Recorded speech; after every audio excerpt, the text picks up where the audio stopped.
सही जवाब हमेशा मुक्ति नहीं देता, कभी कभी वो तुम्हारी पहचान छीन लेता है। घना अंधकार, बर्फीली हवा और हर दिशा में पसरा सन्नाटा। राजा विक्रमादित्य अपने कंधे पर शव लादे तांत्रिक के आदेश पर आखिरी बार शमशान से लौट रहे थे। पिछली 24 रातों में वे इसी शव को हर बार लाए, हर बार प्रेत ने एक कहानी सुनाई, सवाल पूछा और राजा के उत्तर देने पर वो उड़कर पेड़ पर लौट गया। लेकिन इस बार कुछ बदला हुआ था। आकाश काला था, तारें अदृश्य और शव का भार असहनीय लग रहा था, जैसे ये शरीर नहीं किसी सत्य का बोझ हो। तभी प्रेत बोल पड़ा, हे राजन, आज की रात विशेष है। नहीं अपना ही अक्स सुनना होगा। विक्रम, मैं वो हूं जो सच को प्रश्नों में लपेटता हूं और तू वो है जो हर उत्तर में विजयी हुआ। लेकिन क्या तू जानता है कि आखिरी प्रश्न तुझे तेरे अस्तित्व से मुक्त कर देगा? विक्रम रुके, उनकी तलवार कंधे से बंधी थी और मन में सवालों का तूफान। कहानी सुनाओ प्रेत, मैं हर उत्तर देने को तैयार हूं। प्रेत मुस्कुराया और कहानी शुरू हुई। बहुत पुरानी बात है। किसी नगर में दत्त नामक एक महाज्ञानी ब्राह्मण रहता था। उसके 3 पुत्र थे, सुत, विवेक और आत्मा। एक दिन दत्त ने अपने जीवन की अंतिम सांसें लेते हुए तीनों बेटों को बुलाया और कहा, मैं मृत्यु के द्वार पर खड़ा हूं, लेकिन मैं चाहता हूं कि तुम तीनों मुझे वही भेंट दो जिससे मेरी मृत्यु सार्थक हो जाए। तीनों ने अगली सुबह भेंट लाने की बात मानी। सुत अगली सुबह लौटा एक स्वर्ण जड़ित शवदाह कलश लेकर। पिताजी, आपकी चिता इतनी भव्य होगी कि देवता भी देखेंगे। विवेक लौटा रत्नों से भरे शास्त्र लेकर। आपका ज्ञान कभी ना मिटे, इसलिए ये अमूल्य ग्रंथ लाया हूं। आत्मा आया खाली हाथ। उसने कहा, पिता, मैंने एक निर्धन वृद्ध को अपनाया, उसकी सेवा की और उसे आपकी आत्मा समझकर तर्पण दिया। मैंने मैं को छोड़ा ताकि आप अमर रहें। दत्त मुस्कुराए, मृत्यु तो एक भ्रम है, लेकिन जिसने मैं को त्याग दिया वो सत्य को पा गया।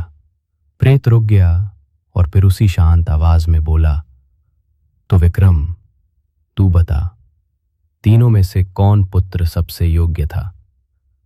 विक्रम थोड़ी देर मौन रहा, फिर कहा, आत्मा। जिसने खुद को छोड़ा वही पिता की आत्मा को अमर कर सका, क्योंकि आत्मत्याग ही असली भक्ति है। प्रेत अब भी मुस्कुरा रहा था, लेकिन अब उसकी हंसी में कुछ अजीब था, जैसे वो इंतजार में था। राजन, प्रेत की आवाज अब तेज थी, तेरा उत्तर सही है, परंतु ये उत्तर ही तेरे अंत का आरंभ है। विक्रम चौंक गया, कैसा अंत? प्रेत बोला, जिस दिन तू मुझे लेकर जाएगा तांत्रिक तुझे बलि देगा, लेकिन मैंने तुझे 24 रातें दी, 24 मौके दिए कि तू वापस मुड़ गया। हर बार लौटा, हर बार जीत हासिल की, और अब तेरी ये जीत ही तेरी हार बनेगी। अचानक समय थम गया, शव में हलचल हुई। विक्रम का शरीर कांप, प्रेत की आंखें जलने लगीं और वो बोला, अब मैं नहीं, तू प्रेत है ही वो बनेगा जो सवाल पूछेगा अगली पीढ़ी के लिए। विक्रम अब खुद को भूलने लगा था। उसे अपना नाम याद नहीं रहा। राज्य, सिंहासन, सेना सब धूम में बदल गया।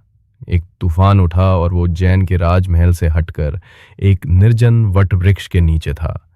उसके सामने एक साधक खड़ा था जो जोर से मंत्र पढ़ रहा था और कह रहा था, हे प्रेत, आ जाओ, मेरी सिद्धि पूरी हो। विक्रम कुछ कहने वाला था कि अचानक उसकी जुबान बंद हो गई। उसका स्वर बदल गया। अब वो सवालों में बोलता था, हे साधक, पहले मेरी गाथा सुन, फिर उत्तर दे, वरना मैं तेरी आत्मा खा जाऊंगा। कई सदियां बीत चुकी हैं। कई साधकों ने उस वटवृक्ष के नीचे साधना की। हर बार एक प्रेत वहां आता है, कहानी सुनाता है, उत्तर मांगता है और सही उत्तर मिलने पर उड़ जाता है। पर तुम जानते हो, वो प्रेत कोई और नहीं, राजा विक्रम ही है। अब वो स्वयं प्रश्न बन चुका है, अब वो स्वयं कथा बन चुका है। कभी कभी हम सच की राह पर इतने दूर निकल जाते हैं कि हम अपना अस्तित्व ही खो बैठते हैं। विक्रम ने हर बार सही उत्तर दिया, परंतु वो ये भूल गया कि हर उत्तर का एक मूल्य होता है और उसकी कीमत थी उसका मैं। तो दोस्तों, क्या सचमुच सत्य की खोज कभी पूरी हो सकती है, या वो एक अंतहीन यात्रा है? क्या विक्रम की तरह हम भी कभी प्रश्न बन सकते हैं? कमेंट करके बताइए, आपको इस कहानी का कौन सा मोड़ सबसे ज्यादा चौंकाने वाला लगा। अगर ये कहानी आपको पसंद आई हो तो लाइक कीजिए, शेयर कीजिए और कथावर्स को सब्सक्राइब कीजिए।